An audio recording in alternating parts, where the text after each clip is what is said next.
All right, good morning, everyone. Assalamualaikum warahmatullahi wabarakatuh. I hope you all have a wonderful day.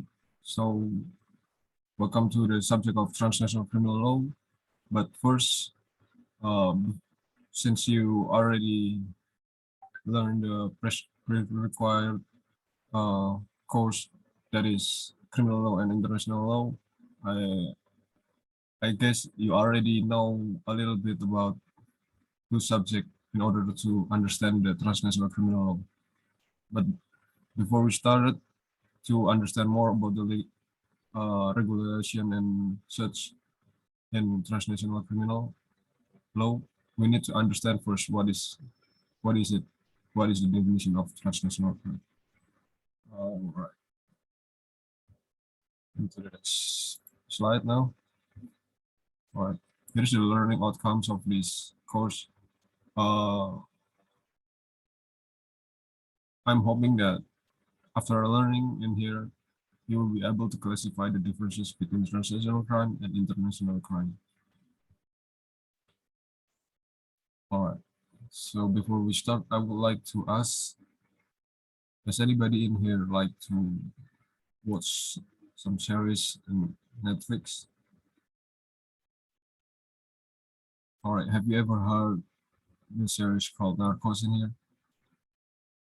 In Netflix, I mean. Yeah, some of you might already heard that, right?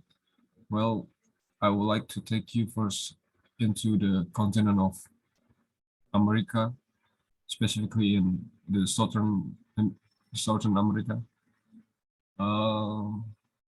We will be going to Colombia, and we will go to the city of Medellin.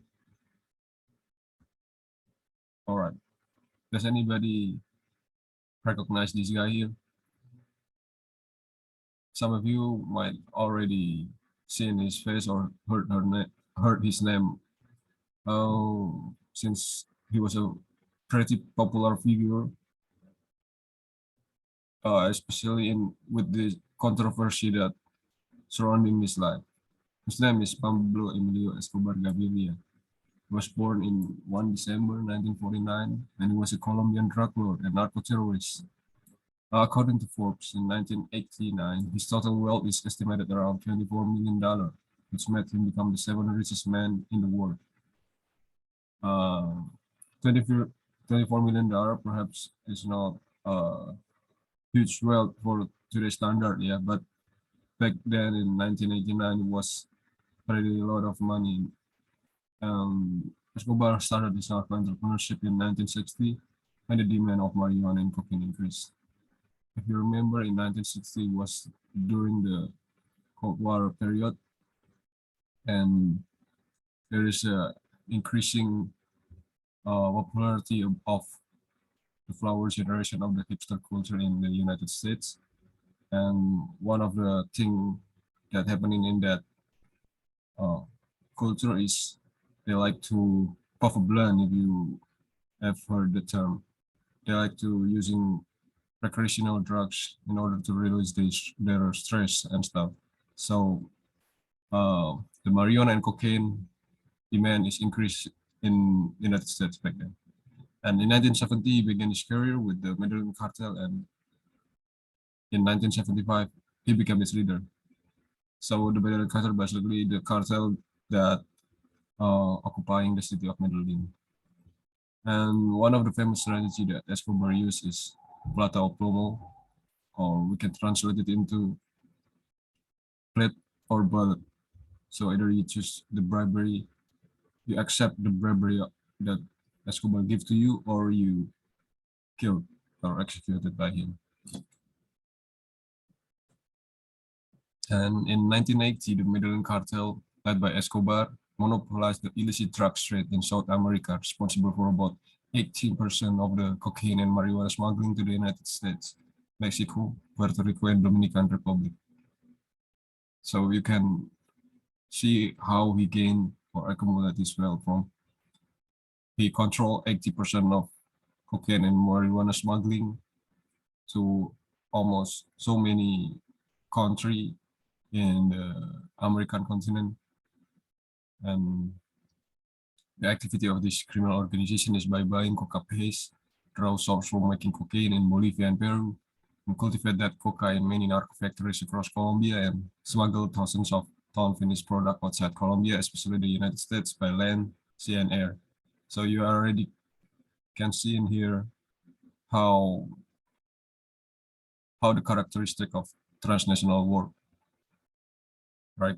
How the characteristic of transnational crime work. You can see he buying the coca paste from another country, which is Bolivia and Peru, and he cultivate that uh, source into cocaine in Colombia, and it transfer the finished product into the United States. Here are some characteristics of transnational crime.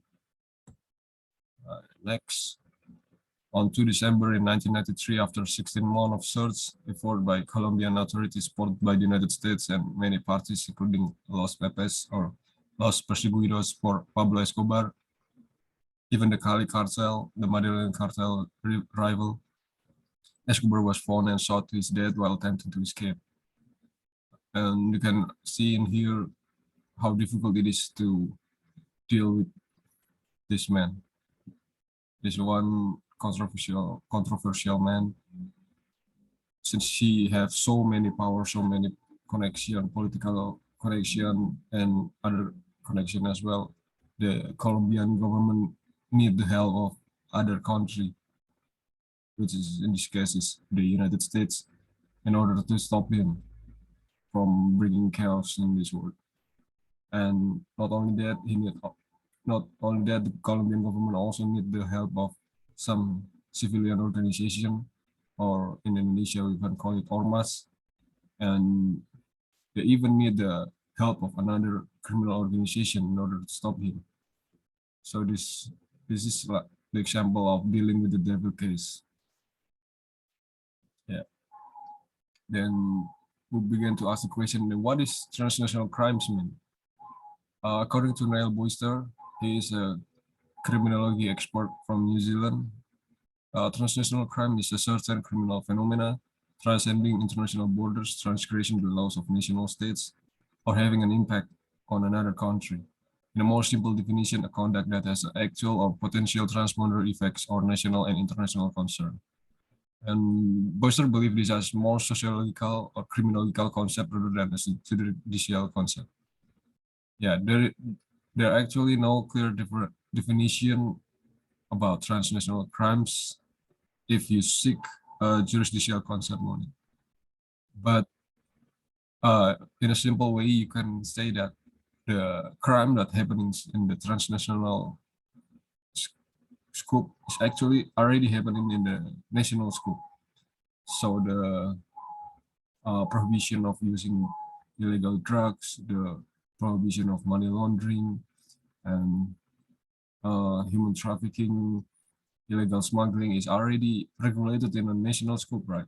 But the transnational definition of it is just those activity are happening within, or what I mean is it's happening across the border of a country, across the jurisdiction of one country. So it's not focused just on one, but it's much, the scale is much larger. And here you can already see the example of how transnational crimes work, right?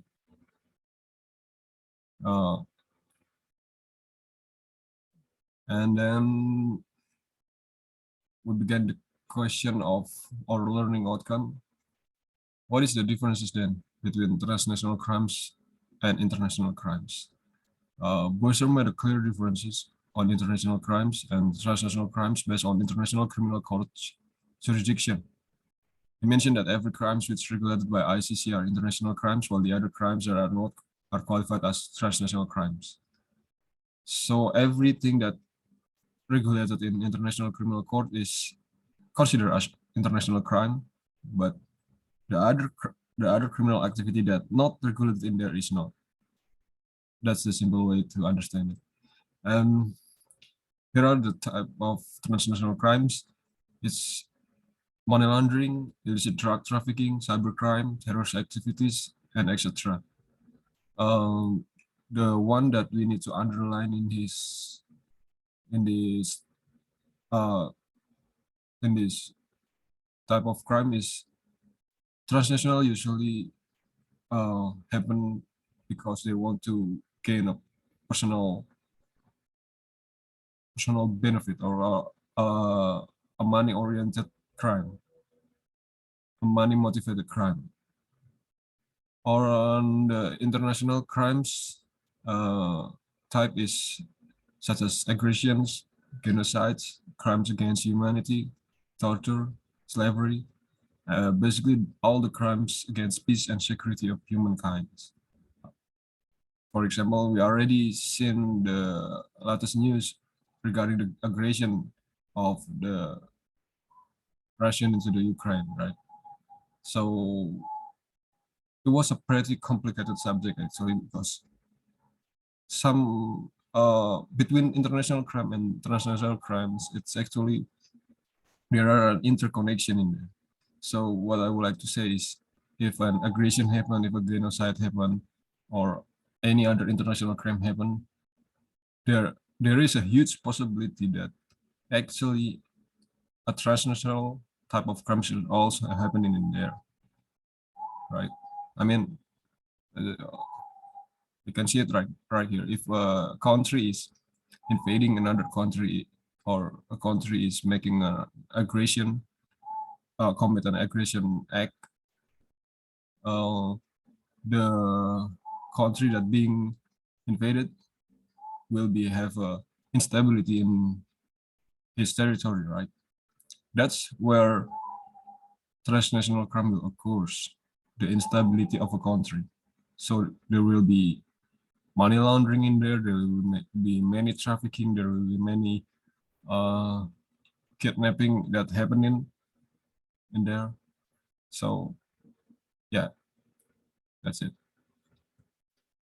And we'll be going to the classification from the objective of transnational crime, since we already know that transnational crimes usually motivated by economy or by profit gain. J.S. Albins is classify those objective of transnational crime into three parts, which is provision of illicit goods, provision of illicit service, and infiltration of business or government. Provision of illicit goods consists of activities such as drug trafficking, stolen property, counterfeiting, and provision of illicit services such as human trafficking, cybercrime and fraud, commercial vices, and infiltration of business or government, such as extortion and racketeering, money laundering, and corruption. Into the next one. Transnational crime as a form of organized crime. According to J.S. Albins, transnational crime usually centered on organized crime activity rather than on traditional individual or politically motivated crimes. It is usually a requirement for groups of two or more to form a rational, ongoing conspiracy to plan these crimes, and the objective is almost always to make a profit. The vast majority of these offenses simply cannot be carried out effectively by law offenders, by those who are not organized, or by those without contacts in other countries, given the aims and scope of transnational crime. What I would like to say in here is it's very difficult for a one man or just a single man to commit all this type of crime. If we talk in a national or local school, one man perhaps probably can do it. One man can uh, do, for example, one man can do a cybercrime in in his own uh, territories, his own local territories. But transnational crime is not as simple as that. Transnational crime need a cooperation between two individuals or more. So it is easy to say that this type of crime is already this. What I mean is this type of crime is usually always in the form of organized crime. So there are many people involved in there. There are many important figures that active in there. but it was happening. It was happening under uh under the normal life of everyone. I mean, what I mean is like, think about this. Have you ever heard about Kraken from the Greek mythology?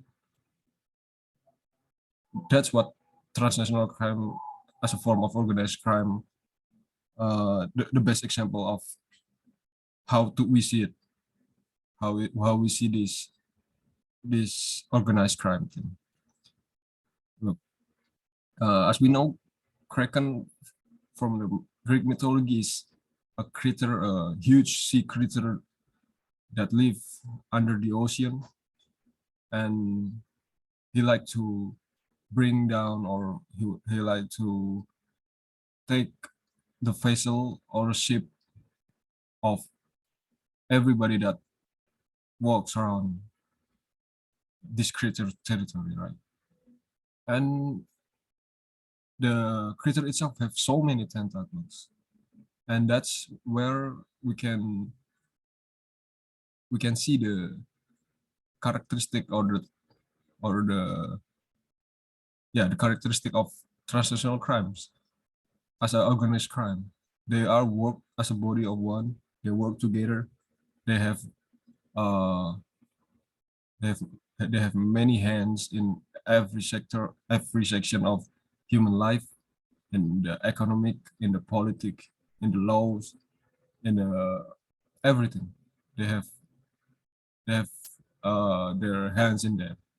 So, for example, if we see some criminal activities such as human trafficking, and the government is able to reduce it, or able to catch the perpetrator of those crimes, it usually the body of the criminal activity or the criminal organization is actually not yet not dead yet.